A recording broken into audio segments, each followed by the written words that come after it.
Good morning. In a strange twist of events and something that doesn't normally happen in the House of Representatives, we're going to start early. It's shocking, and we have our people here, so this subcommittee will come to order. I want to thank our witnesses for being here today to examine the VA's special adaptive housing, adaptive automobile, and adaptive sports programs to ensure these programs are effectively serving veterans across the country. I look forward to continuing the nonpartisan spirit of the subcommittee with Ranking Member Pappas. Chris and I were just talking here about some stuff to ensure the VA's adaptive programs are modernized and work for the needs of today's veterans. The purpose of today's hearing is to examine how VA provides the special adaptive housing program, adaptive automobiles, and adaptive sports programs to our veterans. The Special Adaptive Housing Program, or SAH, plays an important role in providing customizable adaptations for severely service-connected disabled veterans to adapt their homes to make them more accessible to lead their lives comfortably. The small but vital program provides these true heroes with the ability not only to stay and live in their home of their choice, but to continue to live more independently. Additionally, VA's Adaptive Automobile Program provides disabled veterans with vehicle modifications. Through this program, veterans can safely operate their vehicle independently, hopefully getting back to the workforce and live fulfilling lives. VA's Adaptive Sports Program serves thousands of veterans across the country and plays an important role in disabled veterans regaining their independence, bettering their quality of life, and improving their overall mental health and wellness. This program also provides opportunities for disabled veterans to participate in events such as wheelchair games, golf clinics, and many other sporting events that promote a healthy lifestyle. This Congress, my subcommittee has championed key legislation regarding VA's adaptive programs. H.R. 522, the Deliver for Veterans Act, championed by my friend and from the great territory of Guam, Representative Moylan, would cover the shipping cost of the delivery of an adaptive automobile. This legislation passed the House in April. Additionally, Representative Barrett is leading a bill, H.R. 1364, the Assist Act, which would provide more flexibility for veterans to access the specific adaptive automobile equipment they might need. Finally, Representative King-Hines will have a bill on our next legislative hearing to enhance the SAH program, and she is from the Northern Mariana Islands, absolutely beautiful part of the world. When President Trump and Secretary Collins stated that this is the time to end the Biden era and make the VA put veterans first, these are the programs we're talking about to improve veterans' lives. Instead of focusing on political theater, which we're just not going to do here, and sound bites, me and Chris, are going to lead this subcommittee to make sure that we accomplish the mission, and the mission is the veterans. It's not us, and it ain't the VA. It's the veterans. And I know that Secretary Collins shares my sentiments, and I'm very proud that he's there. I look forward to hearing more about the VA's adaptive program and how the Trump administration plans to keep these programs moving forward. I now yield to my friend and ranking member, Mr. Pappas, for his opening remarks. Thanks very much, Chairman Van Orden. The Department of Veterans Affairs offers programs for disabled veterans to improve their lives through housing, transportation, and whole health sports. These are earned benefits and programs designed to improve veterans' overall health and independence. So that's why I'm so pleased that the chairman scheduled this hearing today. One success story I'd like to highlight is New Hampshire's Northeast Passage Vet Rec program, which is a nationally recognized nonprofit that has served more than 300 pre- and post-9/11 veterans and service members with disabilities. Through its affiliation with the University of New Hampshire, and partnership with VA and local VSOs, it offers veterans and service members in my state adaptive sports and recreation opportunities, including cycling, fishing, climbing, skiing, and countless other activities. I've seen the equipment, it's endless. Granite staters who participated in the NEP have reported improved fitness, decreased depression, help with pain management, and improve adjustment to disability, all of which supports their path to recovery. Just as important, the sense of community and fostering of long-term friendships have substantially improved their quality of life. NEP's success is just one example of the critical role that VA's adaptive sports programs play in helping the physical and mental well-being of our veterans and service members. In addition to adaptive sports, VA offers a spectrum of adaptive services encompassing housing grants, vehicle modifications, and assistive technologies. However, further improvements are necessary to reduce significant barriers that impede many veterans' access to these critical resources, underscoring the urgent need for legislative solutions to streamline eligibility, increase funding, and optimize delivery. To this end, this committee took bipartisan action in 2022 with the passage of the Veterans Auto and Education Improvement Act, which was signed into law. This legislation offered disabled veterans the ability to purchase a second adaptive vehicle. During a full committee markup earlier this month, I was proud to support the Assist Act to build on this legislation, which passed the House earlier this week. The next step is passing Representative Sorensen's Autonomy for All Disabled Veterans Act to provide veterans additional funding for housing modifications. That legislation is supported by PVA, who I know we'll hear from later to testify on the bill. Funding limitations like these constrain the effectiveness of VA's adaptive programs. For instance, the specially adapted housing, SAH, and automobile assistance programs are subject to caps that often fail to align with prevailing real-world costs. Consequently, veterans with severe disabilities may incur substantial out-of-pocket expenses to facilitate necessary home or vehicle modifications. So I want to thank Homes for Our Troops, which is an organization in New Hampshire, and their fundraising efforts, which help bridge the gap between what an SAH grant covers and the actual cost of constructing a brand new adaptive home. However, Congress must increase these caps and implement annual adjustments to reflect inflation and ensure that veterans can take full advantage of these important programs. As I mentioned earlier, adaptive sports are also an important part for the whole health and well-being of disabled veterans. Sports foster physical fitness and mental well-being by reducing stress and isolation. They rebuild confidence and reintegrate veterans in their communities. And adaptive sports must continue to be part of rehabilitation and lifelong care plans for veterans. To improve accessibility to these programs, Congress should increase funding for adaptive sports programs and grants that directly support veteran participation. Streamlining the process for veterans to access adaptive equipment and specialized training is also crucial. Congress should support collaborations between VA, community-based sports organizations, and veteran service organizations to expand program reach and awareness and ensuring that all interested veterans have the opportunity to participate. Lastly, VA needs to simplify the process for accessing these benefits. Veterans frequently encounter convoluted paperwork, inconsistent communication from VA offices, and ambiguous eligibility criteria. Congressional action could mandate a unified and transparent system, enabling veterans to apply for multiple adaptive sports via a single integrated portal, supported by case managers with specialized expertise in disability-related needs.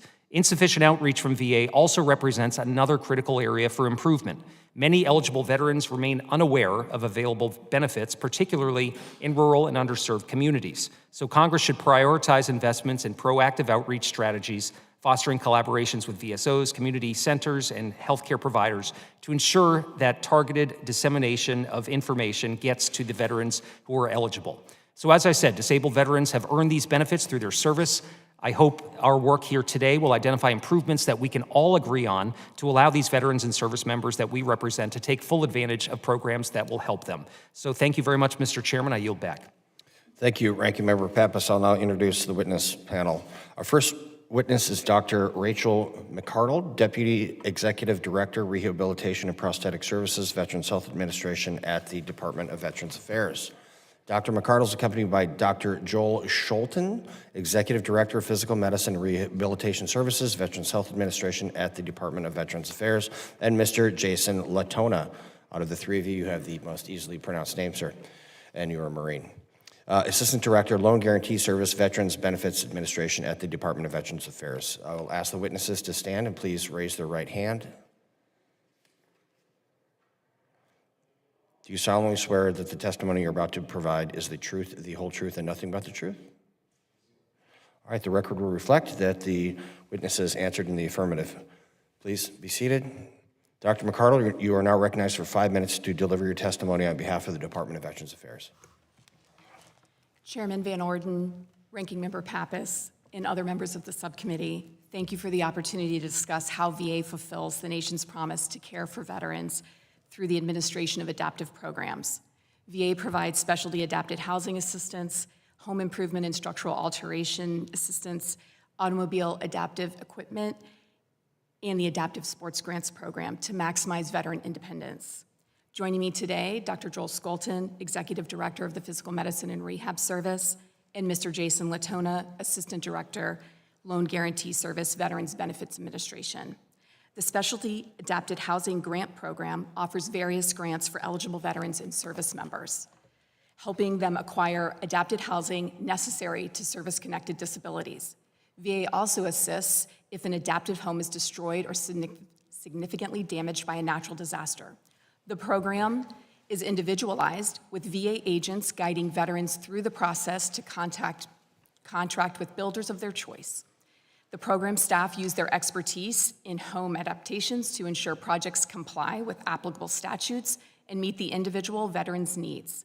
The program has approved over 2,000 grants annually for 6 of the last 7 fiscal years and anticipates similar or higher levels in the future. VA is modernizing the specially adapted housing special home adaptation system to enhance customer service. This multi-year project uses automation to streamline benefits delivery and improve oversight with enhanced monitoring from application to completion. The first phase of this modernized system is expected to begin in July of 2025. Individualized attention to each adaptive house grantee ensures oversight.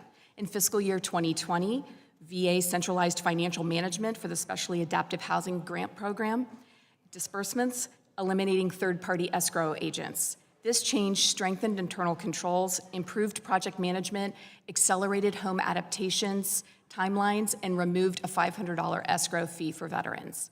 The VA Home Improvement and Structural Alterations Benefit provides financial assistance for home modifications to eligible veterans and service members undergoing medical discharge due to permanent disability under certain circumstances. Home improvement or structural alteration projects are prescribed by VA clinicians based on clinical needs and are necessary for the provision of home health treatment and maximizing home accessibility. VA's Automobile Adaptive Equipment Program reimburses or pays for adaptive equipment for eligible veterans and active duty members with certain disabilities.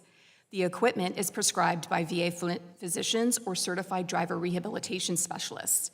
VA is authorized to prescribe and reimburse or pay for operational and non-operational equipment. VA does not modify, install, repair, or replace such equipment. VA works directly with dealers, modifiers, and alterers to ensure all prescribed necessary adaptive equipment enable the veteran to safely drive or ride as a passenger in their personal vehicles. Examples of automobile adaptive equipment include low-effort steering, electronic controls, hand controls, wheelchair tie-downs, vehicle lifts, and voice command systems. VA manages an adaptive sports and equine-assisted therapy grants program to promote the lifelong physical and mental health of veterans with disabilities through regular participation in physical activity. Through this program, grants are awarded to non-governmental entities experienced in managing large-scale adaptive sports programs. These grants offer opportunities for veterans and active duty service members to engage in adaptive sports utilizing skills taught by VA clinicians and apply them in their daily life in their local communities.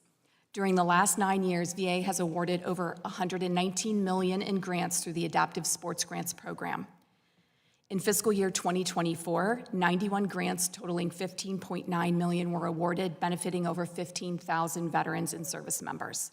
In conclusion, VA remains dedicated to providing efficient, effective, and meaningful adaptive programs for veterans. Thank you for your support and for the opportunity to speak today. We welcome your questions. Thank you, Doctor. Your testimony will be entered, written testimony, statement will be entered into the hearing record. We're going to proceed to questioning. Everyone knows the deal here. We're doing 5 minutes, and I now recognize Ranking Member Pappas for 5 minutes to question the witnesses. Thank you very much, Mr. Chairman. I thank you for the testimony. This is really an important subject here for veterans that I represent in New Hampshire, and this is all about improving quality of life, giving them the best health outcomes, but also allowing them to live with the independence that they deserve. So I want to get to you first, Mr. Latona. I want to ask about the specially adaptive housing grant program, and I'm wondering if you can tell me more how veterans find out about this particular program. Yes, sir, and thank you for your question. So we have several mechanisms by which we communicate the program. We have outreach efforts that cover from our internal systems. So veterans, once they're determined to be eligible through VA's compensation service, they're contacted immediately by a representative from the Specially Adapted Housing Program. They're also put it on an automated letter schedule where they'll get annual letters notifying them of their eligibility or remaining entitlement. We also work closely with other VA programs, like my colleagues sitting here at the table, to make sure they have fact sheets and information about our grant programs in case they have veterans who they feel would benefit from any of those programs. And then lastly, we work with external partners, nonprofits, veteran service organizations. We meet with them regularly as possible, to to make sure they're aware of the programs too, so they can help steer veterans towards not just the Specially Adapted Housing Grant Program, but any of the other programs that also provide the same types of features from VA. Well, I appreciate how you're getting the word out. We have heard from some veterans that the process can take as long as 18 months because of staff turnover, losing paperwork. And some of the veterans who suffer from ALS or Lou Gehrig's disease don't have the kind of time to get through the approval process and get the work done on their home. So how is eligibility determined, and how long does that process take? So the eligibility process happens from VA's compensation service, and I would say on average it's probably 3 to 6 months, depending on the complexity of the case. Every veteran is unique. Their service-connected disabilities are unique. Once they're determined to be entitled and they receive their eligibility, that is when Specially Adapted Housing is contacted, and that's the point at which we reach out to them. And to your point as well, we also understand it can be kind of complex having to navigate a recent disability as well as the paperwork required. So for veterans who have certain disabilities like ALS, we have an expedited process where we'll focus on fewer serious adaptations rather than the entire project scope to try to speed along the grant approval process. Dr. McCardle, if I could turn to you, how do veterans find out about adaptive sports programs? We have focused on outreach throughout the last several years. There are several ways that they can find out about our adaptive sports programs. At our national rehab events, we hold a variety of outreach opportunities such as health and wellness expos, informational tables that check in for the events, educational sessions, and we encourage veterans to attend to learn about not just what the adaptive sports portfolio offers, but also what other benefits and healthcare services they are entitled to. We also use outreach through social media, VA news blogs. We have an adaptive sports website that's open to the public that we constantly update. We do emails to clinicians so that clinicians are aware of all of our offerings, because the clinicians are our ambassadors out in the field across the enterprise who are letting their veterans know. We don't just target recreation therapists or adaptive sports clinicians in these emails. We target all of our rehab teams so that all rehab providers are aware of what we have to offer. And oftentimes, veterans themselves can be the best validators and evangelists for these adaptive sports programs to let their peers and community know about the benefits of them. I'm wondering if you can talk about staffing and whether you feel there's enough staffing to support all of the programs and special events that VA offers. Currently, the VA is committed to ensuring we have enough staffing to have no impact on veteran care. Have we seen any positions specifically related to adaptive sports programs be impacted by any of the hiring freeze or any of the resignation offers to VA employees? Not to my knowledge. I would have to take that back for the record. Okay, if there's any more information there, we'd love to hear about that. How many grants were awarded, and what was the total amount in fiscal year 2024? Just one moment. There were 91 grants awarded in 2024. The total amount was $15.9 million. Okay, and are you getting annual reports back from all the grantees? Yes, sir. Okay.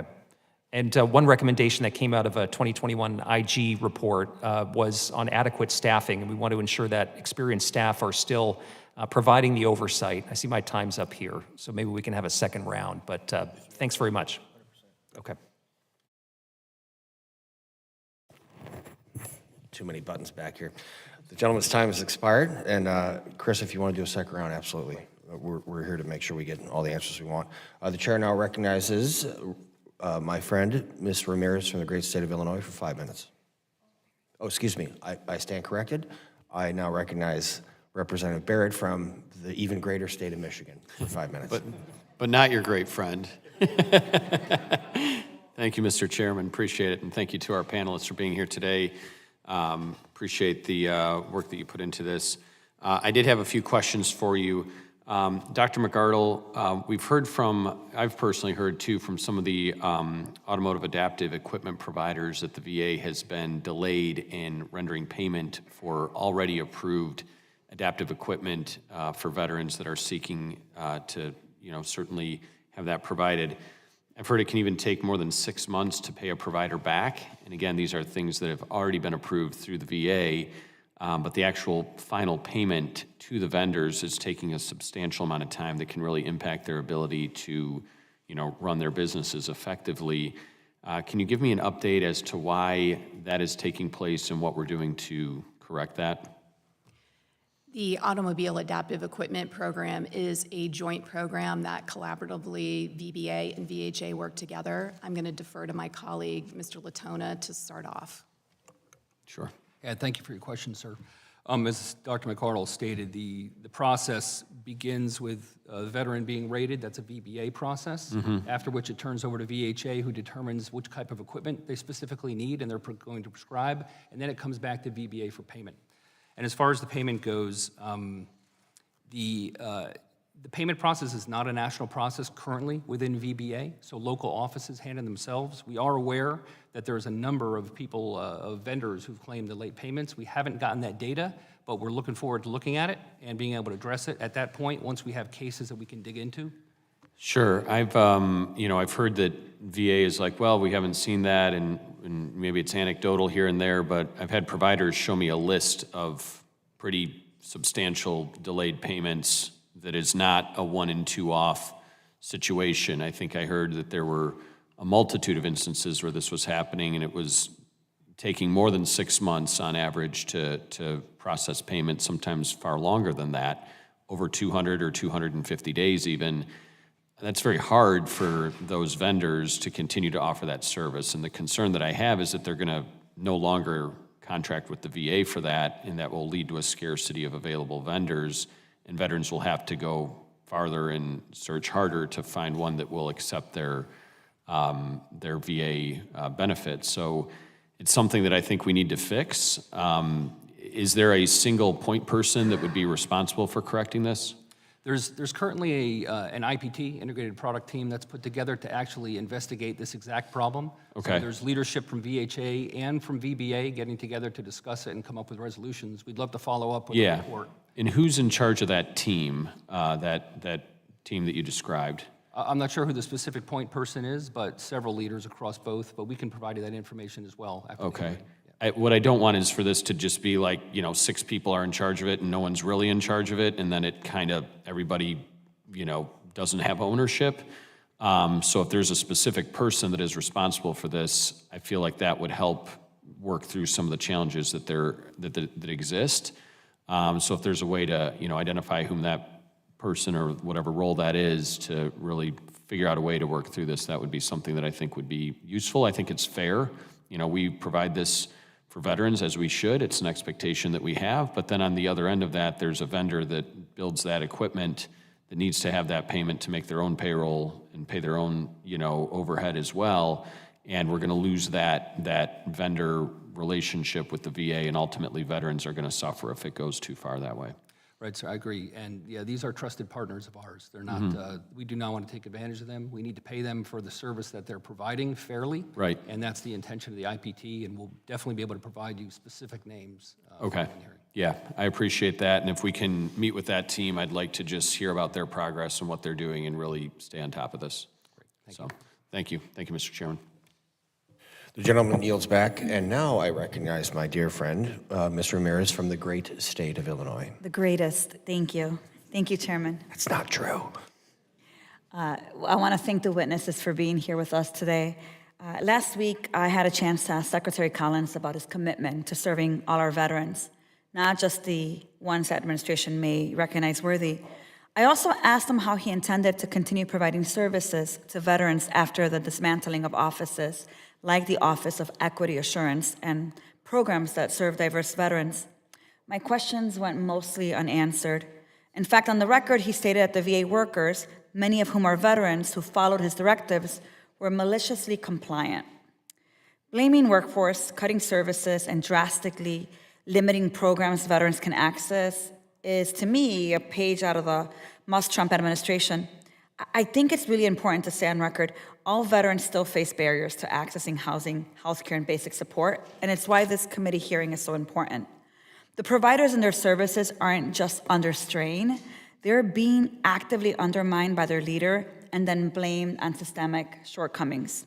Unfortunately, one of the programs at risk due to the VA's leadership and decision-making is the Specially Adapted Housing Program, as you just mentioned, SAH. Veterans who need accessible homes, those with serious injuries and life-changing disabilities, shouldn't be facing delays or administrative confusion. So, Mr. Latona, my question is for you. Do you currently have enough staff in place to process SAH grants and carry out timely inspections? Yes or no? I would answer that question by saying the department is following all court orders regarding staffing, reporting on staffing, ma'am. So you would say you do have enough staff right now to process the grants? I would say that our mission is critical, and we will never have enough staff, in my opinion. We always need more staff to perform this critical mission. And Mr. Latona, is the staff training for that staff consistent across the board? Is it pretty much the same uniformity in training? We have national training for all agents. It is a very complex job. Our specially adapted housing agents need to be counselors, and they need to be well-versed in construction and all different kinds of elements. We spend a lot of time with veterans in their homes, so we have to have sensitivity training as well. So we do have national training. The most effective training we get is our on-the-job training with more senior-level employees. Got it. And so just follow up on that, understanding the comprehensive approach and spectrum in the training. Can you tell me who in the VA is responsible for delivering the training itself? Yes, the individual operations assistant directors across the country deliver the training locally. And then we have a deputy director in loan guarantee service who is in charge of operations, who's overall in charge. So the deputy director is overall responsible for the training. For and specially then adapted obviously housing the agents. staff. Okay. Yes. So we all agree that balanced budgets are important. So Mr. Latona, I want to talk a little bit more about this. How does the VA calculate the amount of each SAH grant? Let me follow with the second question because I know I'm limited on time. When determining grant amounts, does the VA account for inflation?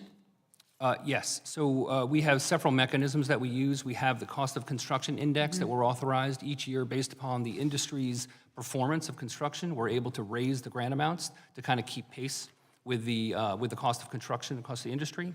We also implemented the Ryan Cools Act recently, which increased grant amounts and also provided a bunch of other very essential benefits for these veterans. So we do track that, and we're doing our best to keep up with it. Right now, our SAH grants, the maximum grants, cover about 25% of the average cost to house. Got it.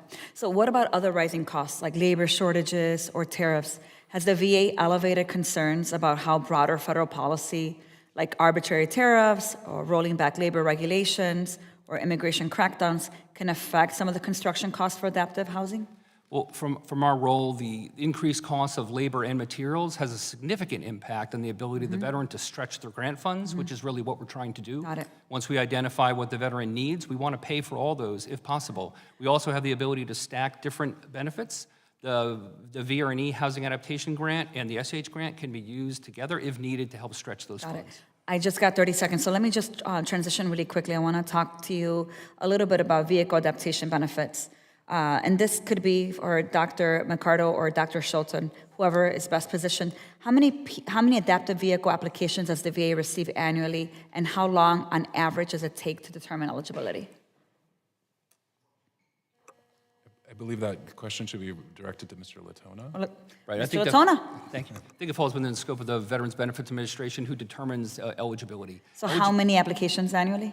I have to take that back and find out exactly how many numbers, but I do know that we delivered over 1,040 adaptive equipment grants last year and 620. The gentlelady's time has expired. Chairman, if I can just have it for the record, if I can get that information. Oh, 100%, and we're going to do a second round, too. Perfect, thank you. You're welcome. The gentlelady yields back. The chair now recognizes my very good friend from the great state of Arizona, Mr. Juan Ciscaloni. Thank you, sir. Thank you, Mr. Chairman, and thank you to our witnesses for coming today. Primary purpose of the VA is to ensure veterans are not only receiving benefits on health care when they need it, but to ensure their quality of everyday life can also be improved. So thank you for the work that you do there. Now, a question here, Dr.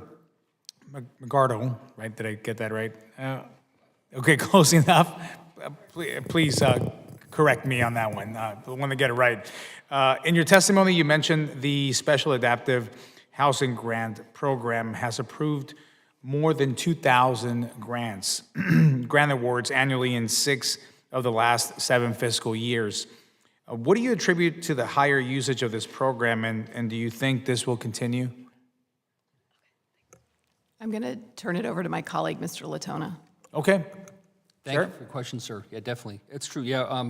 So in fiscal year '24, we approved over 2,300 grants, over $150 million. 96% of those were our larger grant, called the Specially Adapted Housing Grant, $121,000. As far as the volume goes, one of the reasons I think is outreach. We have word of mouth is very popular among our veterans. So once they find out you can get a grant, I would say they'll share that information. But I would also say these partnerships that we have with our other VBA programs, like my colleagues here at the table, and the folks who are going to be on this next panel, our nonprofit partners, VSO partners, they spend a lot of time performing outreach and helping to carry the water for us to our veterans. Excellent. Thank you for that. Now, do the programs you oversee interact with or serve veterans experiencing homelessness? Not directly. Veterans for our program will usually either own a home or be residing with a family member. Okay. Do you think there are some opportunities for partnership with other VA services agencies or even the private sector on this? Definitely. We partner with many programs within VA, many folks who are here today, to make sure that we're providing a comprehensive benefit. We understand that these are lifelines to a lot of veterans. And a veteran who's coming to specially adapted housing for a housing adaptation may not know about the automobile grant or may not know about another grant. So we try to make sure we spread the word of all those, and we're ambassadors for all the programs in VA when we meet with them. Do you have any example you can give me on how that is working in terms of the partnerships with local agencies or even the private sector? Maybe Absolutely. A good model that is working somewhere that we could replicate somewhere else? Absolutely. We'll pull an example out of someone who's on the second panel. The Homes for Our Troops nonprofit organization provides homes for veterans who've been injured following 2001. In order for those veterans to be able to get that benefit from Homes for Our Troops, they need to be eligible for specially adapted housing. This requires us to work together. We review house plans to make sure that their home plans meet the requirements so we can expedite grant delivery. And where is this happening? All across the country. All across the country. Huh? Any Arizona good examples you could point me to so that I can... We have many grants in Arizona. I don't have any in front of me right now, but Okay. I can definitely provide examples. Yeah, we'd love to get that, just to know what's in our community and in my district specifically in CD6, and we can love to go and pay more attention to that and go see it. Can you, with the time I have left here, can you explain what the VA is doing to eliminate fraud, waste, and abuse, and specifically in the SAH program, to ensure that severely disabled veterans are getting what they need and bad actors are not taking advantage of the program? Definitely, and thank you for that question. That's a very important area too. So one of the big steps we took recently was to remove third-party escrows. So what happens when a veteran receives their grant, a third-party escrow company or the VA would hold on to the money and disperse the funds as the project was completed to make sure that we weren't paying for work that wasn't completed.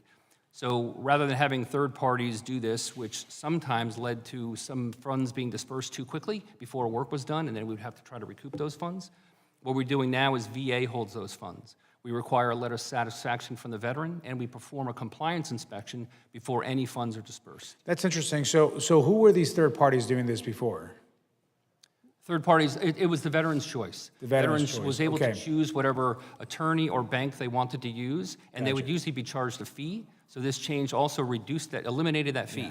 So less money flowed down to the final purpose with all the different steps on that. And with the little time I have left here, 15 seconds, did bringing this back in-house, did that add an additional staff member within the VA network, or how did that impact? No, we performed with the existing staffing. Okay, all right. Thank you, Mr. Chairman. I yield back. Gentleman's time has expired. The chair now recognizes my friend, Mr. McGarvey from the great state of Kentucky. Thank you, Mr. Chairman. I want to thank you, and I want to thank everyone who's here today for taking the time to dig into this really important issue. This is something that enables our veterans to live full lives, complete lives, happier, healthier lives. It gives them that sense of purpose that they so desperately oftentimes need, as we talk about in this committee. Dr. McCardle, I want to start with you a little bit. And the VA is special. VA is special because its mission is to serve veterans. It's to make veterans' lives better. It's not for profit, it's for our veterans. And as a result of that, we get amazing results coming out of your office.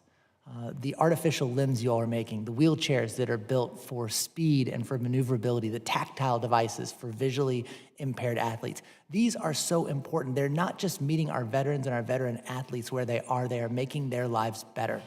These devices provide purpose. They provide activity. They provide community and belonging. And our veterans shouldn't lose that just because they lose part of what they had before they entered the service. Adaptive sports are so incredibly important. We got to see it firsthand in Louisville this year. In February, Louisville hosted the annual Wheelchair Rugby Invitational. There were 20 teams all over competing in a round-robin style tournament to get the prestigious Code of Honor Cup. This was more than a display of athleticism. This was determination. This was joy. This was happiness. This was belonging. And it is something that our veterans need. Not just something they want, it's something they need. So I want to talk about this. What kind of technological innovations is your office investing in right now for the next generation of adaptive equipment to keep going forward, to keep our veterans having the sense of purpose and belonging? And are you able to partner with any outside researchers or manufacturers in that work? Thank you for your question. It is a very exciting area for us as well, and we feel just as passionately about it as you do. I'm going to defer the question to my colleague, Dr. Skolton. Yeah, thank you for your question and also your enthusiasm. As a rehab provider, I feel that adaptive sports and any efforts we can provide to help veterans reintegrate into their community is essential in not only their rehab plan, but their wellness plan. The adaptive sports program partners very closely with our clinicians throughout our system of care. And so relying on those clinicians to stay advanced or up to date with any technological advancements in prosthetic development, training opportunities through physical therapy and physiatry, and additionally pain management techniques that allow veterans to function at a higher level. We have a very robust research portfolio within VA that looks at a variety of musculoskeletal issues as well as traumatic brain injury and amputation-related research that help to continually push forward advancements to enhance veterans' recovery. And I think, innovation is key all over the VA. We have to continue to innovate to find the best treatment and care for our veterans, and we have the opportunity and the ability to do so. Are you all partnering with any outside groups really to to help with this effort as well? We're partnering with a number of academic institutions through our research grant portfolio to connect with the brightest minds across the country to further investigate technological advancements. In addition, we partner with our VSO partners to include greater participation and awareness of these events. And then we try to stay aware and open for innovative ideas from our the vendor community throughout the country to better understand any new advances that might be coming down the pipeline. Got it, and we want to keep working to make that innovation possible. So switching gears, let's talk about the Volunteer Transportation Network for just a second. 2024 GAO report shows a 50% decline in rides provided to medical appointments for veterans, partly in part because the number of volunteers is decreasing. What is VA doing right now to replenish its volunteer base and increase the use of this program, getting our veterans where they need to go? I'm going to have to take that one back for the record and get you some more information on that. Perfect, got it. And with that, I'm out of time. And Mr. Chairman, I yield back. The gentleman yields back. I now recognize myself for 5 minutes. Okay, I just have some real serious, basic rubber meeting road questions here. This subcommittee is also responsible for the Transition Assistance Program. And it's just baffling to me that any veteran, especially someone who's being medically discharged, is unaware of these programs. I mean, that is a galactic failure. So we're going to fix that. These programs will be introduced into the TAP program. And for someone not to have thought of this earlier is shameful. I don't want anybody leaving the service and Ma'am, you said that, people are being medically discharged and they still don't know about these things. And sure, it's great peer-to-peer, veteran talking to veteran, saying, these programs are available, but no. Dr. Schulten, how long have you been at the VA? I've been working for the VA for 27 years. Dr. McCardle? I started as a trainee 30 years ago. Mr. Latona? 7 years, sir. 7. So we got roughly 60 years worth of experience at the VA, and no one thought about talking about this in the TAP program? Okay, we will do better. Mr. Barrett brought up some very salient points about payment. We had one dental clinician in the network for community care. I went there, it's an hour drive. It took the VA so long to pay him that they dropped out. Mr. Latona, we're not gonna look into this anymore. We're not gonna have meetings. We're not gonna coordinate. We're not doing any of that. I request unanimous consent to enter this into the record. Hearing no objection, so ordered.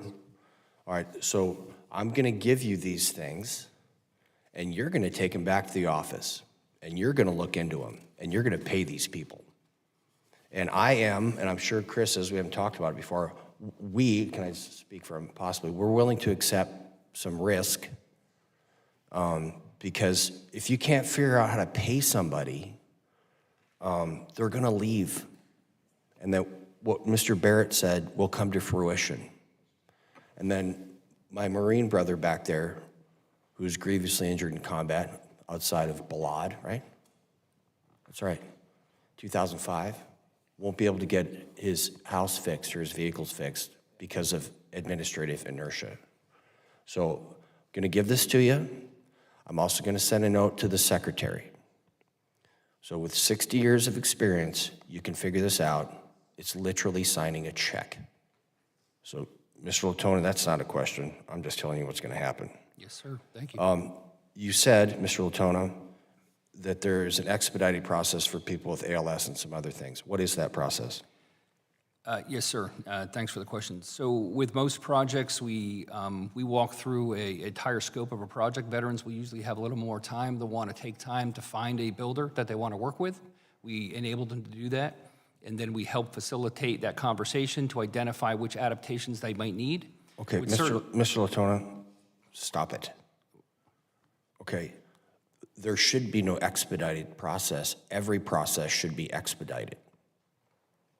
So just because a veteran is not going to die within 2 weeks doesn't mean you should not be running down the road at 1,000 miles an hour to get that fixed. And it's within your power. Like, it's something you can do, and you need to do it. So the average time is what, from the time someone's discharged to their home is a place where they can live? What's the average time? Sir, I'm not aware of that time, but I know from application to delivery could be somewhere between 6 to 12 months for special adapted housing projects. Right, so TAP is supposed to be done 6 months prior, and then it's iterative. So why didn't that application process start while they're still in the military? Can you answer that question? Well, we do work closely actually with the services and Wounded Warrior programs when we're identified. That's a there's civilian process. organization, sir. You're the... No, I'm sorry. Within the service, each service has their own Wounded Warrior program within them. That's who we work with Not the directly. Wounded Warrior Project. Okay, we're going to do a second round, and I will adhere to my own rule. My time is about to expire, and the chair will now recognize Ranking Member Pappas for 5 minutes. Thanks. Dr. McCardle, if I could go back to you. We were in the middle of a discussion when I ran out of time before, but I just wanted to, I was highlighting this 2021 GAO report, which talked about adequate staffing levels, and they specifically cited needing more staff with grant management experience. And I'm wondering if you could speak to where we are today, because what we've been hearing is that based on this report, we were understaffed in 2021, and that we are less staffed today. Can you speak to that level of staffing, specifically to people with grant management experience? We have made a lot of progress on a lot of the recommendations that were recommended in that 21 OIG report. Is that what we are referring to? Yep. Thank you. In terms of getting all of the recommendations closed, that report has been closed. We do have a limited number of staff within the grants program, but the department is committed to ensuring that there is no interruption in services provided to the grantees or to veterans who would be utilizing those grant programs. Can you define better making progress? I know you spoke about the recommendations in the report, but specifically as it pertains to staffing, where are we today versus when that report was issued? I would have to take that for the record. Okay. Can you give us the assurance, though, that VA currently has adequate staffing with respect to being able to properly monitor these grant programs? Yes, sir. And just going back to what you had told me before, I asked you specifically whether positions in adaptive sports have been impacted by the administration's hiring freeze or the offer for people to resign. You said you didn't believe that any were impacted. Just talking more with staff in the intervening time, we have heard from groups that have told us that there are people that have left their positions that support adaptive sports. So I'm wondering if you can provide any additional clarity now on that, or if you can come back to us in short order with specific information about where we stand with staffing related to adaptive sports. I would be happy to take it for the record to get back to you. I do just want to clarify that adaptive sports clinicians are in various occupations: recreational therapists, physical therapists, occupational therapists. So it would be we will be happy to come back. Yeah, but you must have an accounting of which clinicians are connected to adaptive sports programs, correct? They're across the enterprise, and they are frontline field-based providers who are our coaches for our veterans out in the field and across the enterprise, and that is who we rely on to assist us even with our national rehab events. Wouldn't you agree that's a pretty important element of delivering these programs to veterans? Absolutely. Dr. Skolton? I would just like to add that our adaptive sports programs are across the enterprise, as Dr. McArdle mentioned. And the critical piece about that is our rehabilitation staff stationed across every medical center are aware of these programs and pursuing not only their working with veterans to maximize their rehabilitation potential, but also working with community partners to provide adaptive sporting activities that are available in the community. So this is an essential part of that reintegration piece that that you mentioned earlier, from transitioning from the skilled rehabilitation part of their care after an injury towards reintegrating back into the community.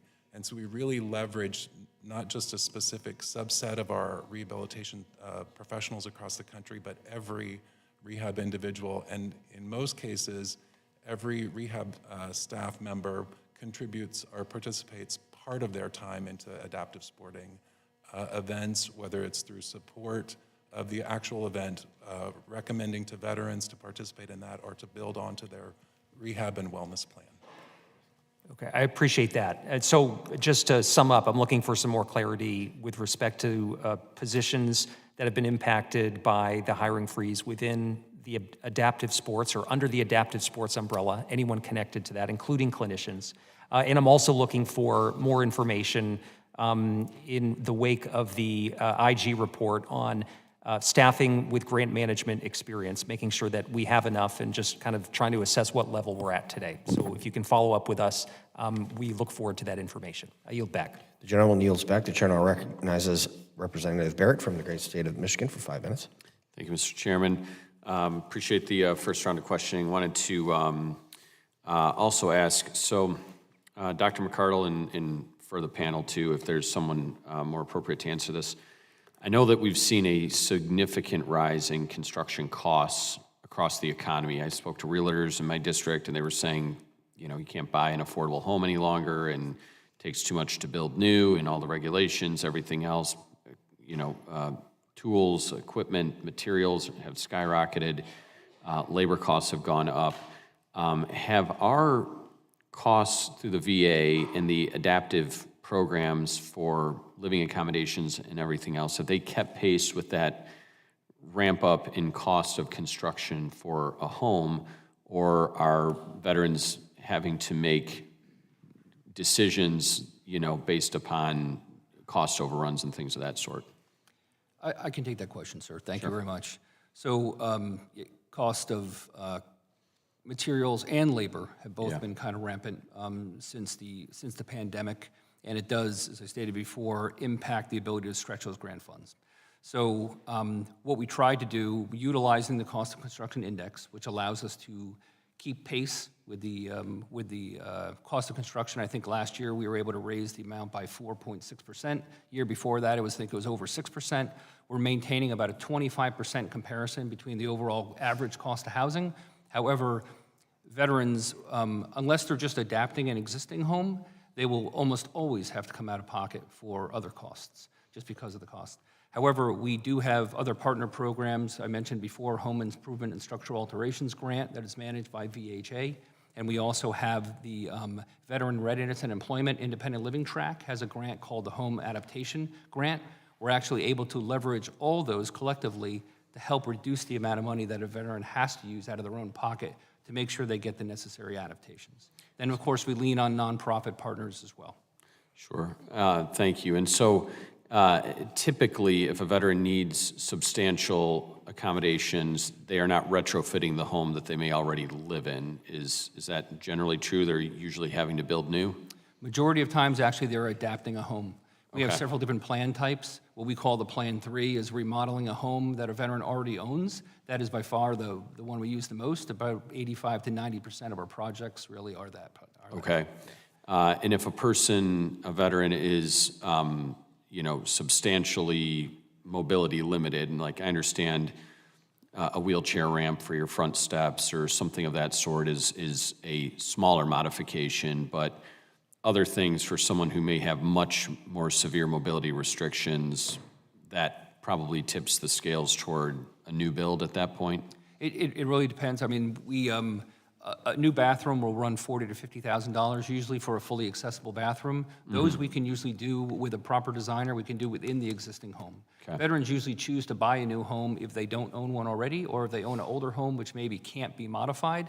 At that point, we tell them the property is not really suitable for the type of adaptations you need, and then they would try to find another home. Okay, all right. build I feel like construction costs have gone up by far more than the 4 or 6% that you're describing. Has that been accounted for? Is there an automatic adjustment? You mentioned the construction inflation index. Right. Anecdotally, you can't go to Home Depot or Lowe's and find the same building materials for only 4% more than they were, pre-pandemic, for example. True. We use an industry cost of construction index. So with the authority to increase this, we had to designate an index we would use. The one we use is currently the Turner cost, which actually reflects increased cost across the industry. So that's the one we've been using. Okay. All right. Is that accurate, would you say, or is there work that needs to be done to make that more, more accurate for today's conditions? I think it covers most of the locations, but there are a lot of locations around the country where it's more difficult to get equipment and materials that we need to think about. Pacific Islands is one. Rural properties on reservations land, tribal trust lands, things like that is a lot harder. So that's usually where we come up against projects that exceed the grant cost. Okay, because I would say even, where I live, we're not stranded out somewhere. I mean, there's home improvement stores, in the drivable area, but the costs of materials have just gone up so much, and then the building labor costs, and then the timeline in which to find a contractor, it all really adds to the cost of the program. But thank you. Appreciate it. Thank you, Mr. Chair. The gentleman yields back. The chair now recognizes Ms. Ramirez for 5 minutes. Thank you, Chairman. I just wanted to follow up with you, Mr. Latona, on the questions around the adaptive vehicle applications. I think you said to me that you'll go back and try to get me information on how many applications you get annually. Is that right? And then I think the only second part to that I had was, how long on average does it take to determine eligibility once they've submitted the application? Thank you for your question, ma'am. So eligibility for any compensation whatsoever is performed, that determination is performed by the VA's compensation service. I think they have an average time. I do not have that data with me, but I can provide it. Yeah, that would be helpful, because I'm trying to find out specifically as it pertains to vehicle applications, what the average amount of time is. So I want to pivot to another question here. We've heard repeated concerns from veterans and dealerships about delayed payments. Can you, I think, another question for you, Mr. Latona, what's causing some of the backlog, and is there enough staff to process these applications? So the payments are done outside of the Special Adaptive Housing Program where I'm here for my subject matter expertise for that program specifically. However, we can get you an answer on the staffing. I don't know if that impacts it currently, but I do know there are many variables when it comes to paying any vendors. Communication between vendors depending on size, depending on the way they invoice. There are a lot of differences in the different timelines specifically. I do know that once an invoice gets to VBA for payment, we have a time of 15 days to actually deliver those payments. The transaction usually takes 1 to 2 days. So this is one of the areas that we're looking at within the IPT to find out where the bottlenecks are. And I really appreciate that, because I have heard repeatedly concerns with constituents about the delayed payments and what that means for them. One last question around that, and then I'll get to my last question. Have there been any staff fired responsible for this work between the vendors and the processing since January 20th? I'm not aware. Again, that program is outside of my. Okay. So can we get on the record, Chairman, that there's a number of questions that I don't have information on? I'd like to be able to follow up and get it. Absolutely. Thank you, Chairman. So the last one I have here is, how does the VA currently calculate the cost of an adaptive vehicle? And yeah, answer that, and then I guess there is a second part to that. I'm going to actually refer that to Dr. Skolton. Great. Someone else answering. Thank you, Dr. Schultz, and thank you, Mr. Latona. My pleasure. Thanks for the question. So that depends on the specific adaptation that's required, which is going to be uniquely customed for that individual veteran and their abilities. Veterans are evaluated by driver rehab specialists to develop a specific prescription for what modifications need to be provided for their vehicle.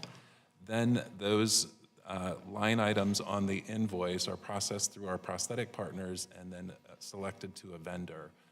Once those modifications have been made, then prosthetics looks at the line item on the prescription to ensure that each piece is appropriately provided on the vehicle or adapted to the vehicle before we sign off on completeness.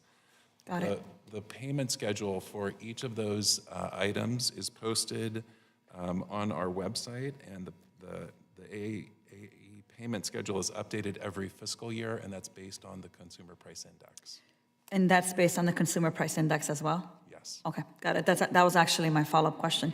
Those are all the questions I have now, Chairman. The gentle lady yields back, and I recognize myself for 5 minutes. Okay, so you just said that when the VA gets a bill, you have 15 days to pay it, is that right? That's true, sir, yeah. Okay, well, on this list that you'll have, we got Kansas City, Missouri, 501 days. El Paso, 246, Dallas, Texas, 362. These are all days.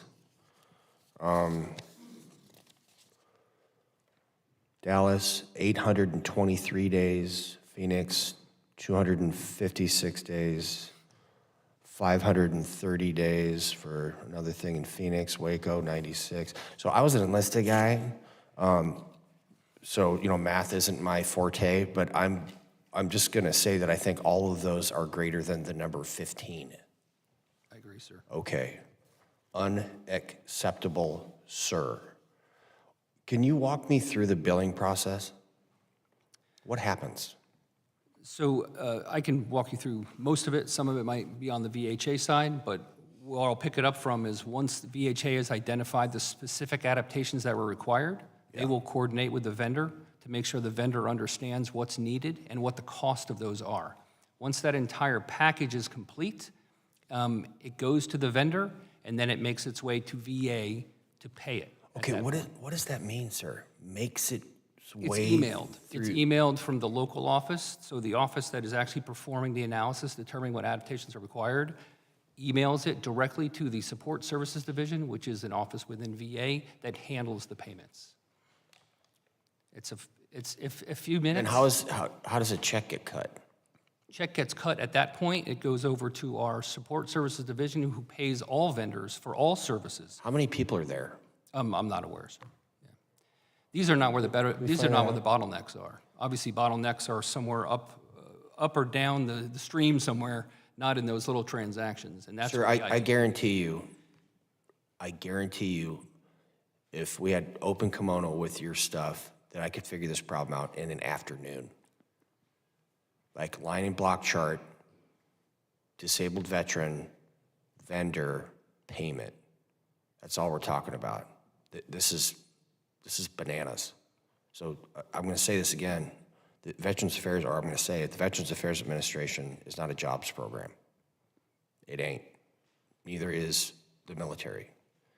So if we have 9 bosses, Bob, that's a problem. So we have to look at the structure of the VA through the lens of getting that Marine what he needs, not you, or you, or you. Are individual projects capped? Like a home, is there a financial cap? Each grant program has its own maximum grant amount available. For especially adapted housing, it's $121,000 this year. Per home? Yes. What about for a vehicle?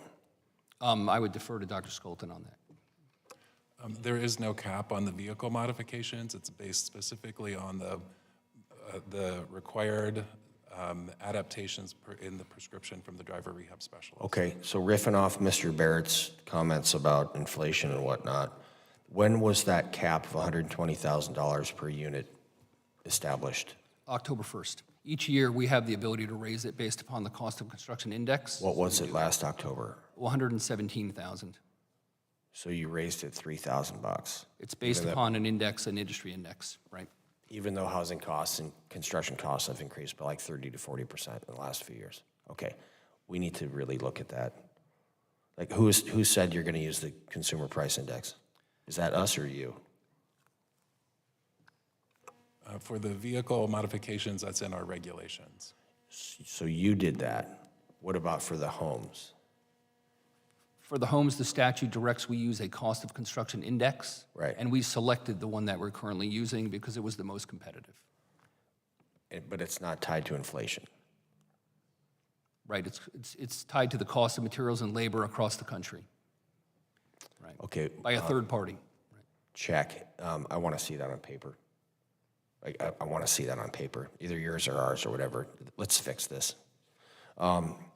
Okay, well, my time has expired. I'd like to yield to Ranking Member Pappas if he has any closing statements, sir.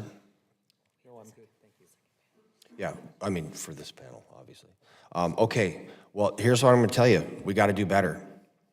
These things are, and listen, I'm looking in the mirror too. I should have figured out this TAP thing, 2 years ago. That is a Department of Defense issue, that's clear, but somebody who's been working, or a group of people for collectively 60 years should have been like, hey, Congress people, we can't get the word out. So that's on me too.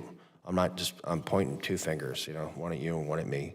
And I want you to hyper focus on these issues because all of these problems are fixable. And if we're not, the status quo is not acceptable. Our wounded veterans are trapped in a chair for the rest of their lives. You know what I mean? They can't speak, they can't see, they can't walk. They're grotesquely disfigured, by burns, and they can't move well, and they're having mental health issues.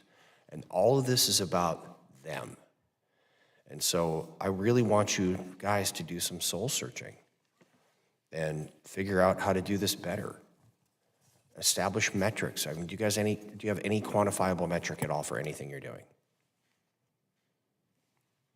You do? Yes, sir, we do. Okay, I would like to see them. All right, with that, thank you very much for your time. I appreciate it. You're excused, and we're going to impanel our second group here.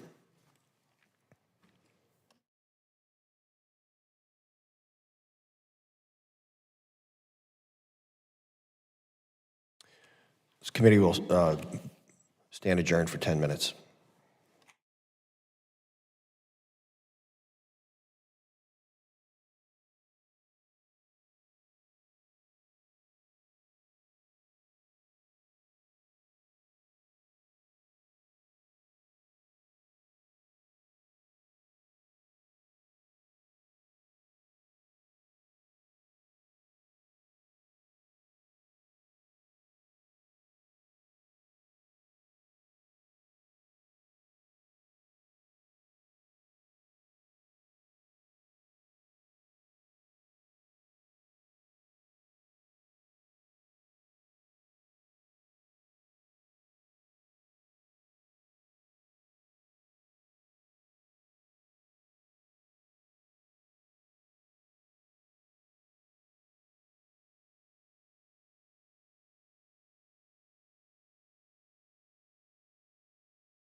Subcommittee will come to order.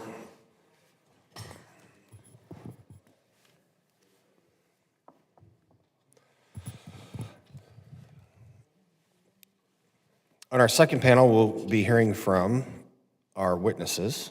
The first witness is Mr. Tom Landwehrmeyer, President and Chief Executive Office at Homes for Our Troops.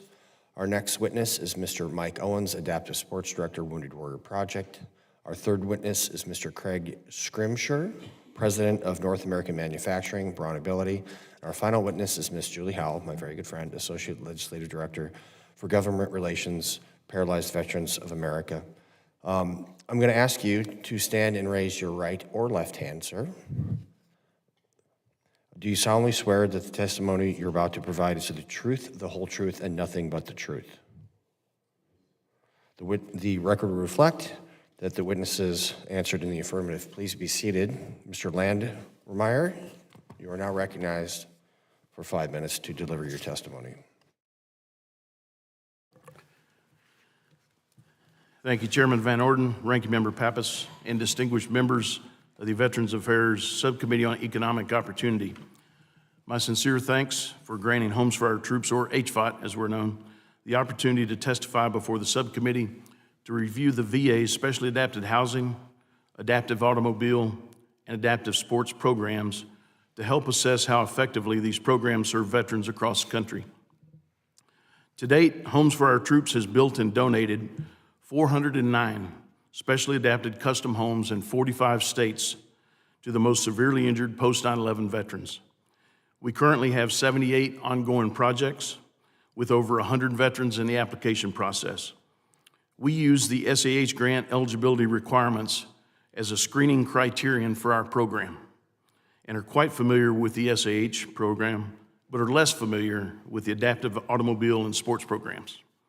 Over the past 20 years, HFOT has developed a close working relationship with the VA SAH office to better assist our veterans, enjoying a mutually positive and productive working relationship. We communicate often with the SAH office as we support our veterans and consistently find their personnel to be helpful and responsive.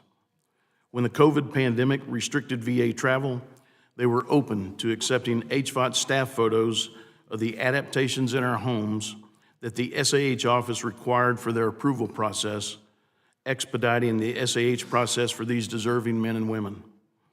When Congress was considering the Ryan Cools and Paul Benny Specially Adapted Housing Improvement Act, we provided feedback from our veterans to our VA SAH contacts. Last month, our staff surveyed the veterans in our program about their familiarity and experience with the VA's Specially Adapted Housing, Adaptive Automobile, and Adaptive Sports programs. Testimony today is based on those survey results. While our veterans have a basic understanding of the SAH grant and eligibility requirements, roughly half of the veterans who responded say they have minimal knowledge regarding subsequent uses of the grant, and specifically how often they can use it and how it actually increases annually. Half find the application easy to complete, but 20% find it difficult. Many veterans experience inconsistent procedures and approval standards between agents, even in the same region. Working nationwide, we have found variances in procedures and interpretations across regions and agents and have provided that feedback to the SAH office. About 50% of the veterans report being familiar with the Adaptive Automobile Grant Program. Nearly 60% of our veterans polled struggled with the grant application process, finding it complex and difficult to understand. There is also much confusion concerning if and when a veteran can apply for a second grant and how this relates to the VA program that provides reimbursement for adaptations to an automobile. Nearly 80% of our veterans have little to no knowledge of the VA Adaptive Sports and Recreation Program or its offerings. Of those who actually compete at the national or Olympic level, 90% stated they were unfamiliar with the Olympic team and Team USA monthly grant stipend. Veterans also noted the need for clearer eligibility rules and vendor approval processes, as well as more flexibility for choosing adaptive gear based on their injuries. The VA offers many outstanding programs for injured veterans. A focus on consistency across the regions and among agents more streamlined and understandable application procedures, and creating better awareness about these great programs will enhance the VA's support to veterans nationwide. We're very grateful for our longtime partnership with the VA and appreciate all that they and you do for our veterans. Mr. Chairman and members of the committee, thank you for the opportunity to speak to you today, and I look forward to your questions. The gentleman yields. The chair now recognizes Ms. Howell. Oh, I'm sorry. The chair now recognizes Mr. Owens for 5 minutes to deliver your testimony, sir. Thank you. Chairman Van Orden, Ranking Member Pappas, and members of the subcommittee. Again, my name is Mike Owens, and I am the Director of Adaptive Sports at Wounded Warrior Project and a Marine Corps veteran. In 2005, October, while on my second deployment to Iraq, I was manning the 50 cal on top of a 7-ton when it rolled over. I obviously lost my right arm above the elbow, and I also shattered both of my legs. As an amputee who is dependent on prosthetics and adaptive equipment for sport and recreation, I bring almost 20 years of personal and professional experience on the issue. Wounded Warrior Project was founded to serve and empower our nation's heroes, and we offer direct programs and services, including adaptive sports opportunities, to over 231,000 registered warriors across the country. Interactions with warriors through our programs inform our advocacy before Congress here today. An amazing example of this is our Soldier Ride program. Soldier Ride is a multi-day riding event where warriors never ride alone. They move forward together as a unit, just as they did during their military service. We believe anyone can ride, and we offer the use of hand cycles, recumbent trikes, road bikes, and hybrid bicycles. Soldier Ride empowers warriors to find solace, healing, and strength through movement. After participating in a Soldier Ride event, more than 90% of warriors report being more confident in themselves and better connected to other veterans.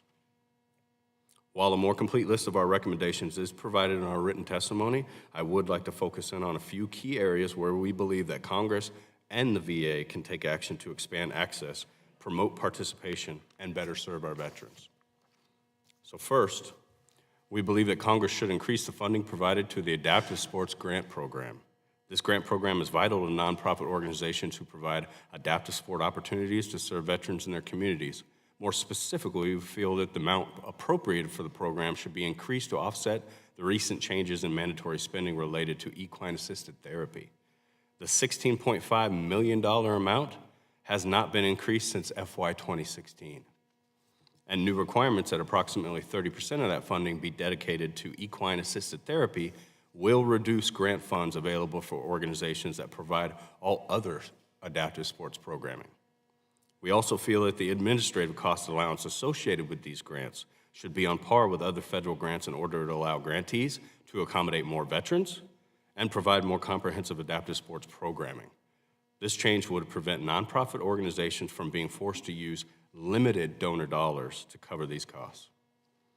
Secondly, Wounded Warrior Project believes strongly that the VA should be able to connect veterans with adaptive sports programs regardless of where they live or the nature of their disability, and be capable of accommodating all veterans who wish to attend national VA adaptive sports events.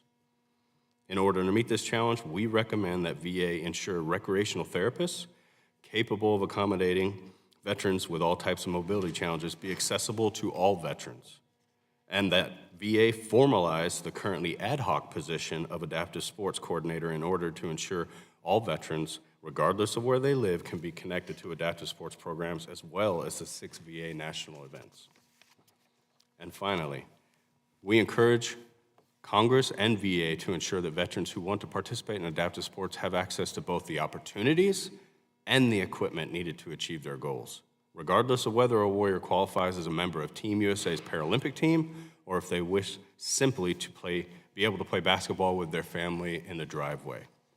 VA should have the authority and ability to provide them the equipment that they need. And those warrior athletes who do seek higher levels of competition should be provided with both specialized equipment and the funding support to ensure they can reach their goals. Additionally, we fully support legislative efforts to allow participation in the DoD Warrior Games more than the 1 year after separation, a change that will not only benefit the Warrior Games, but will also provide warriors with a new chance to compete. So in closing, Adaptive sports and physical activity help veterans transition from surviving to thriving. Participation makes them physically stronger, more mentally resilient, and more connected to their peers and communities. And research has repeatedly shown consistent physical activity decreases stress, anxiety, depression, chronic pain, reduces a reliance on prescription medication. So furthermore, positive improvements are seen in mobility, sleep quality, and psychological well-being. Adaptive sports and recreation for our nation's wounded warriors is not simply a nice addition. They are a critical element to enhance both the length and quality of their lives. Wounded Warrior Project stands ready to assist on these issues and any others that may arise. Thank you, and I look forward to your questions. The gentleman yields. The written testimony of Mr. Landermeyer and Mr. Owens will be entered into the record. Mr. Scrimshire, you are now recognized for 5 minutes. Thank you, Chairman Van Orden and Ranking Member Pappas, members of the committee and my fellow panelists, and the Veterans Administration for their commitment to work on these important issues. My name is Craig Scrimshire, and I lead North American manufacturing for Braun Ability, a global leader in wheelchair-accessible vehicles and mobility solutions.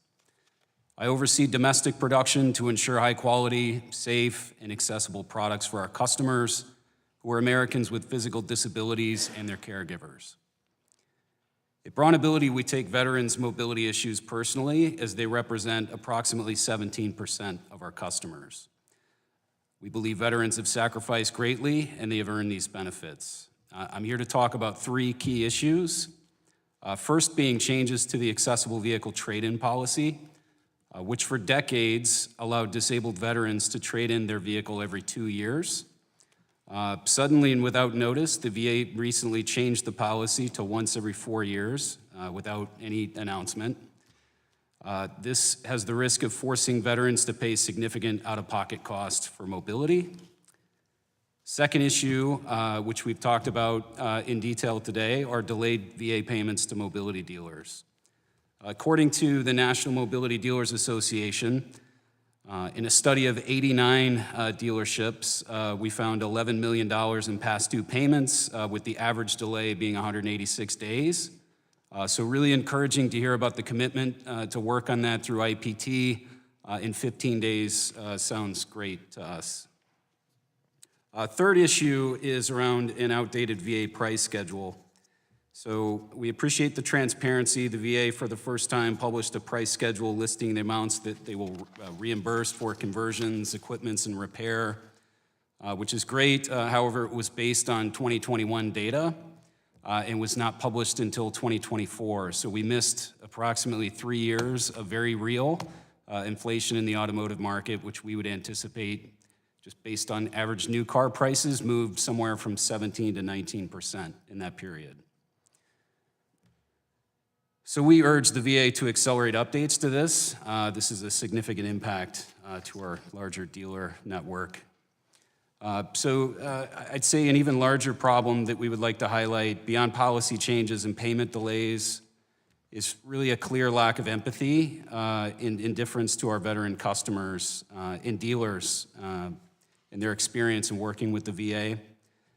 Bureaucratic hurdles are expected, but the dismissive attitude towards those who have sacrificed so much is simply unacceptable. Veterans and their families should not have to fight for fair treatment and transparency from the institution meant to serve them. I want to share a story of a gentleman I connected with recently. His name's John Masson.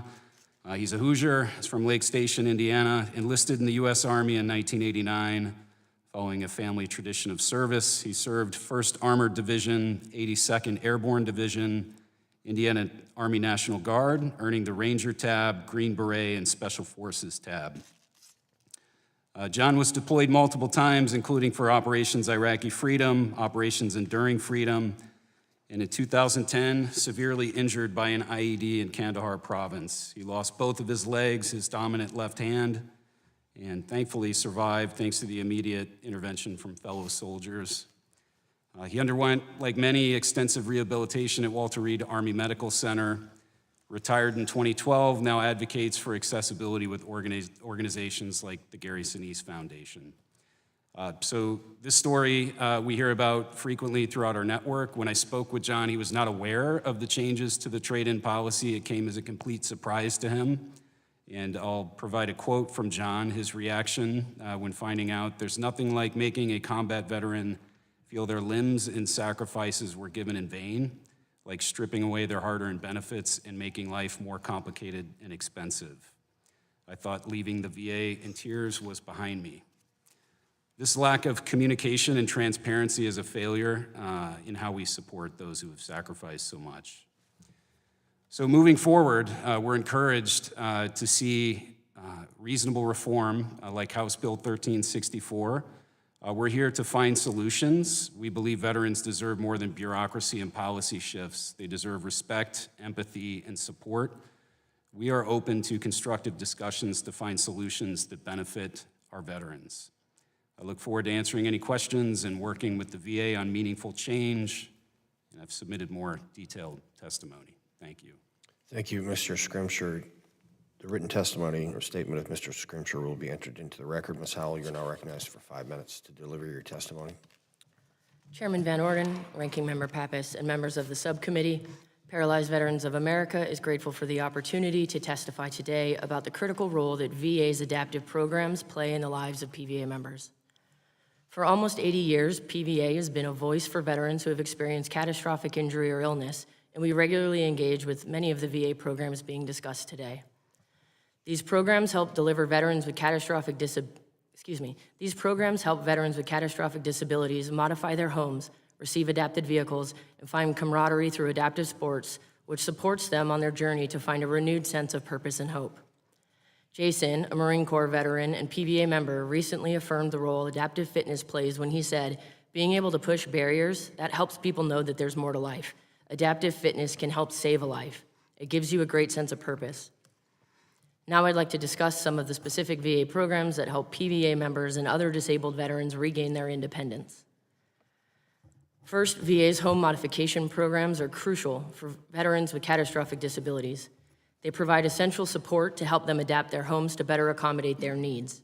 While we appreciate the significant improvements Congress has made in recent years to the Specially Adapted Housing Grant, we are concerned with recent changes to the program's administration and that it will make it more difficult to navigate as VA is less able to provide veterans with direct support throughout the modification process.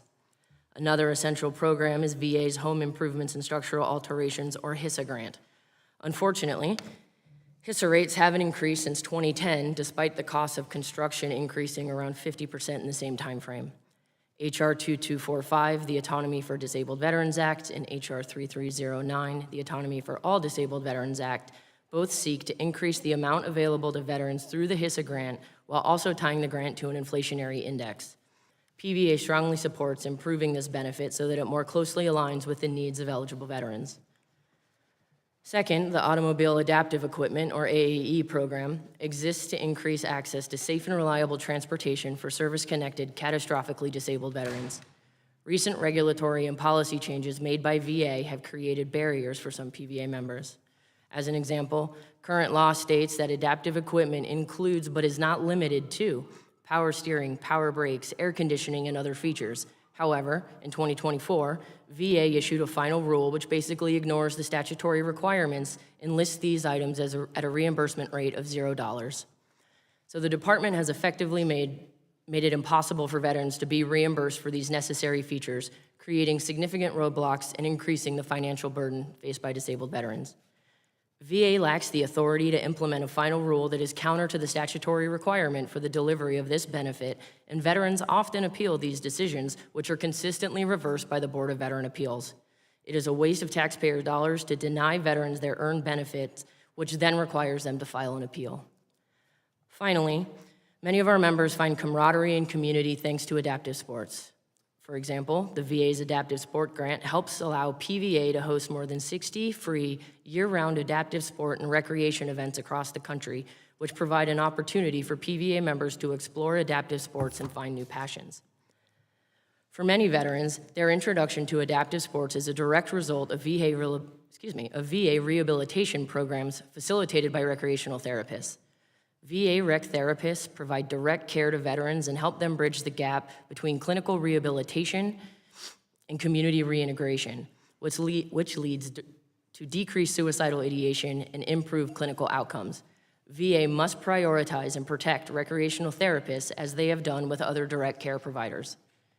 Funding for adaptive sports, as well as ensuring access to recreational therapists, are essential in upholding the promise made to our nation's veterans that we will care for them after their service and their sacrifice. More than 50 years ago, a PVA president testified before the Senate Veteran Affairs Committee on the importance of adaptive sports and rec therapists. He said, "For the average person, this is of no consequence, but to a man who has recently suffered an injury is to make him question the value of life. The result can be more crippling than their paralysis." It is a proven fact that the greatest number of failures in rehabilitating a person occur in the evening hours and on weekends when they are away from work. It seems senseless to throw away the efforts, money, and most important, that individual's life because of the failure to teach that person how to cope with their leisure time.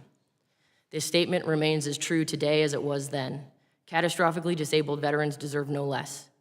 Thank you for allowing PVA to testify at today's hearing, and I welcome any questions you may have. Thank you, Ms. Howell. Ms. Howell's written statement will be entered into the record. We're going to proceed to questioning now. I recognize Ranking Member Pappas for 5 minutes. Thanks very much. I appreciate all of your testimony and the way that you and your organizations stand up for veterans each and every day. I'm really grateful for the work that you do, and I think you gave us a good roadmap of how we can help make sure that our veterans and their service are honored and that we're improving the kind of coordination that sometimes sees a breakdown over at VA. In terms of communication, transparency, and some of the other ideas that you all put on the table. Ms. Howell, if I can start with you, I appreciate you highlighting sports at the end of your testimony. I've got an organization in my state, Northeast Passage, that does a great job offering veterans and service members access to sports and recreation. You talked a little bit about barriers. I'm wondering if you can highlight those as they pertain to sports. What are some ways that we can encourage and identify this as an opportunity for more veterans to pursue? Thank you for that question, sir. I think, as has been highlighted by several people today, a big barrier is understanding and even knowing about a program. Most of PVA's events are in partnership with chapters, so they're within or near hubs where we have a high member population. Many of our members were introduced to adaptive sports through their rec therapist, which is a direct provider in their delivery of care team through a spinal cord injury center. So I think as many efforts are made from the top down, there's going to be breakdowns in that communication flow. And I think VA can do better to engage with all of the grant recipients for the sport grant program. I think earlier today it was mentioned that there's like 15,000 organizations that are dedicated to this type of work. It's just going to require greater community, greater engagement, reaching across maybe more local lines and just creating that network so that that awareness and that information can be shared. Maybe I can open that up to the panel, whether it's sports or other adaptive programs through VA. I'm wondering if you could give me some observations in terms of how VA is doing with outreach and communication, giving veterans the information and knowledge that they need about the opportunities that are available to them. Mr. Owens? Yes, sir. Thank you for the question. First of all, I will add, down in San Antonio area, we're definitely blessed. The VA has done an amazing job. But as they say, if you've been to one VA, you've been to one VA. And so we have great benefits there in Military City, USA. For example, access to local parks. We have over 100 miles of concrete path that's being built just for people to have access to and have recreation outside. But the benefits that we see are not always the case, especially for those individuals that EAS and get out of the service and go back home to the middle of nowhere. Maybe they're 3-4 hours away from the closest VA, and that means they have almost no resources available in their local area. And we've seen that many times. Additionally, in the program that I mentioned within Soldier Ride, we've seen on multiple occasions, almost every event, at least one veteran that attends that would benefit from the adaptive equipment, and it could definitely be used to improve their mobility, their pain, reduce pain, all of that. But they do not meet the eligibility requirements to receive that equipment through the VA. Thank you. Anyone else? Mr. Scrimshire. Thank you. I would just highlight that we have a decades-long precedent for a trade-in policy that's written pretty plainly in policy that changed suddenly. And you know, when I think of communication, we are hearing this frequently. We have Vietnam veterans that have been in a trade cycle every 2 years for decades, finding out from their dealerships that they no longer qualify. So I want to undermine, there are a lot of great people in the VA that mean well and doing great things, right? But this is an example of some recent changes that are really, really impacting and surprising veterans, and we just don't think that should be the case. Thank you. Mr. Landwehr-Meyer. Thank you, sir. Sir, about 70% of the veterans that come to us annually already have their SAH grant eligibility figured out. They've already applied, been approved. About 30% have either been denied or don't know how to do it, and we will help them. So again, quite a few already know about it when they come to us. Thank you. Ms. Howell, maybe in the time I have left, you mentioned the need to protect recreational therapists. Could you expound on that a little bit? Yes, sir, thank you. As far as we are aware, recreational therapists are not on the exempt list for retaining VA staff. We believe that as a direct care provider and as a critical component of a care team for a catastrophically disabled veteran, that they should be added to that exempt list. Thank you. I yield back. The gentleman yields back. The chair now recognizes Mr. Barrett for 5 minutes. Thank you, Mr. Chairman. Appreciate it, and appreciate each of you and the work that you're doing to move forward with our veterans in a really meaningful way. So thank you all for being here. And Ms. Howell, special appreciation for you. I know you were very helpful in the Assist Act, and we were able to get that through the House earlier this week, and genuinely appreciate your work in crafting that bill and adding improvements to it along the way. So thank you for that. And Mr. Scrimshire had a question for you. I know you've brought the issue before the committee about payment and prompt payment from the VA and what that has looked like and how that's affected local dealers and others that are, you know, rendering these vehicles for veterans and how that can affect them. I looked at the list that you provided of past due payments, and you know, many of, frankly, all of them are concerning, and some of them are deeply concerning with the amount of time, more than a year in some instances, more than 2 years in other instances. Can you help me understand what is the industry standard? So outside of the VA, I'm sure your company provides vehicles for others in a lack of mobility condition as well. What is the current, you know, kind of industry standard for payment? Thhank you, Congressman Barrett, for the question. The industry standard for payment, typically in private pay, is upon delivery. That's Okay. either through banking, you know, finance typically, or, you know, a check in some cases. So, yes. And let's say a person's insurance, whether that's medical or automobile insurance, you know, they were catastrophically injured in an automotive accident maybe, and their insurance covered that as a benefit. How long would that typically take if the person purchasing wasn't the ultimate payer? I don't have a data point on that handy. I could follow up on that, would be glad to. I know that that does vary significantly across geographies. Okay. And then payments for adaptive vehicles are, I guess, done at the local VA level, there's not like a centralized clearinghouse for this. And it appears that some process quicker. I don't know if they're on the list because they've had more adaptive vehicles approved and that's why they're on the list, or if just some local VAs are quicker than others. What's kind of your experience with that? We would like to understand that as well. You know, what we know is that there's consistent variability within our dealer network. It's typically known which VAs are habitual offenders on late payment. Yeah. Right, so yeah, lack of consistency across the network is a major concern. And what percent of your business, if you're willing to share with us, is VA related, would you say? Runnability, approximately 17%. However, I would say within our dealer network, it can range from 20 to 40%, you know, depending on the geography, so significant. Substantial. And then do you believe it would be better or more useful if we did have a centralized, you know, processing for rendering payment for these vehicles? I know that we cut cars in half and put them back together in 3 days, so, anything that would drive an improvement from this 189-day average would be welcomed, and consistency across the network would be appreciated. Sure. Yeah, if you can make the car in a few days, we shouldn't take, 100 times that amount to get the payment through to you.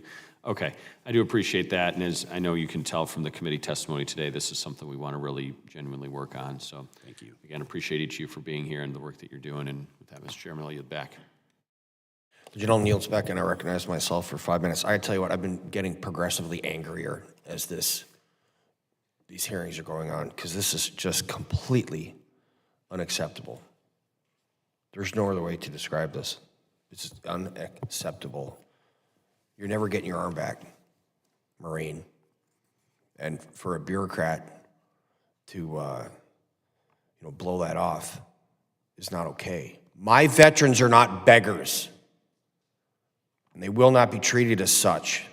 Hey, Dutch, give that to Scrimshirt. That's my personal cell phone number. You give it to that Green Beret. Tell him to call me. If he ever has another issue with the VA, I swear to God, I'll go down there and strangle somebody. Thank you. You're welcome. Well, good. On that note, Mr. Owens, when is this next Soldier's Ride and where is it? Actually, we have them all over the nation. The next one I think they just had DC, and the next one that they'll be having is Chicago. Okay, well, I know the vice chairman of the Congressional Motorcycle Caucus. His name is Van Orden. And so I don't know why I haven't got an invite yet, buddy, but that better happen. Is that clear? Yes, sir. Okay. I got a bike here. I don't have a car in DC, man. And I'll go real heavy with you cats. That's really important. You've been involved in the VA system for quite a while, since 2005, got blown up outside of Balad, rolled over and stuff. Have you seen an increase? I'd like to have some positive things here. Have you seen an increase in the VA's delivery of services, availability of services? Yes, 100%. They've done an amazing job over the years to improve the care, access to care, and the opportunities or options available. But I will say, I'm in Military City, USA. There's a lot of resources in that area, so it's definitely not the same all across the board. Okay. Ms. Howell, you said recent changes to policy, or recent policy changes 2024 in reference to the ability to deliver care through the VA, is that correct? Sir, the policy change that I mentioned was an internal policy decision made by VA when it comes to what the reimbursement rate is when it comes to certain features of a vehicle. Okay. And the Board of Veterans Appeals, where do they reside? Do we Down know? the street. What's that? Down the street. Okay. I would like to maybe pay them a visit and see what their rate of refusing claims is. Sir, if I may. Yeah. No, the VA denies the reimbursement rate, at which point the veteran files the appeal to the board overturns that denial.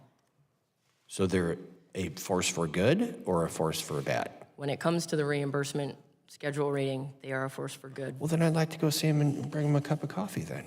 That would be wonderful too. Good news story. Thank you for that. Mr. Landwehrmeyer, you said that you provide feedback to the SAH office. How responsive have they been to you? Thank you, sir. Actually, pretty responsive, sir. As I mentioned, COVID, they were not able to travel.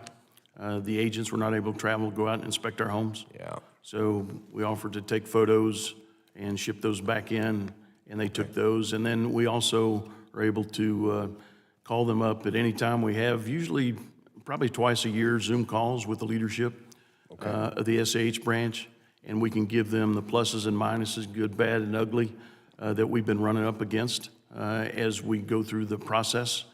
Some regions do really well, others are not quite as fast, and then sometimes within regions you have fast ones and slow ones, so we do provide them all that feedback. Okay, so that is another good news story.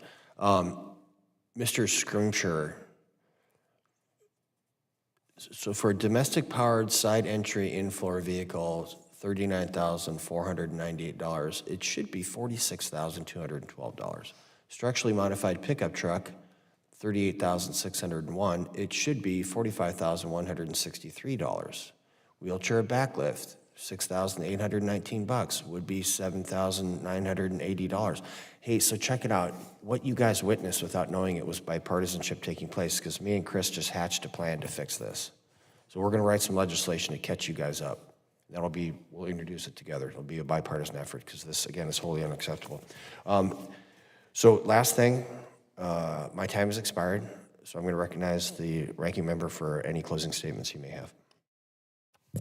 Well, thank you, Mr. Chairman, for holding this session. I want to thank our panel for their contributions to this conversation. And clearly, we've got a lot of work to do on the legislative front to make sure that we're improving eligibility, that we're increasing funding, that we're ultimately optimizing the delivery of programs that serve our veteran community. So really grateful for the feedback that you've presented us with today. I think we've got some good, clear action items that are going to come out of this hearing, and I yield back.